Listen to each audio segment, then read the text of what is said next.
Hi guys! Welcome back to my channel. For today's video ay syempre lumabas kami ng kapatid ko guys kasi nag-aya siya na mag-Jollibee daw kami. Sabi niya iti-treat daw niya ako. Kaya ayan guys, so pumunta kami sa Jollibee kasi nag-crave kami. Syempre ang number one fast food ng mga Pilipino ang Jollibee. Bida ang saya, cheris.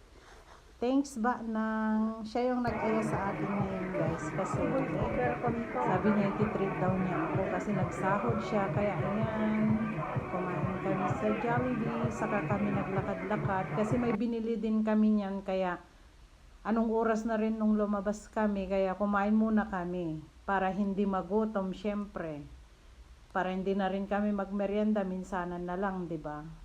Pero alam nyo ba guys, mas masarap pa rin talaga yung Jollibee sa atin sa Pilipinas. Iba pa rin talaga yung lasa, yung gravy, lalong-lalo na yung chicken, iba pa rin. Sabi nga niya, kung gusto ko daw ng spaghetti, sabi ko ayoko kasi hindi ako nagkikrib sa ano. Kasi yung last na kain namin sa Jollibee, yung spaghetti nila, matabang para sa akin. Ewan ko lang sa iba, pero yun lang ang panlasa ko guys ha.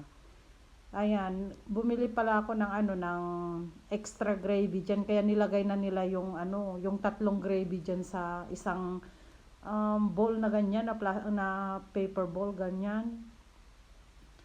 Kasi gustong-gusto ko yung gravy ng Jollibee, guys. Gusto ko isawsaw yung chicken, yung ano niya, yung patatas. Ayan oh. Inaano ko pa yan sa kanin. Pero maalat guys. Iba yung lasa talaga sa Pinas. Mas masarap talaga. Mas malayo na mas masarap. Tapos yung chicken nila maliliit at saka hindi siya crispy. Ibang iba talaga sa atin. Kaya iba talaga pag sa ano.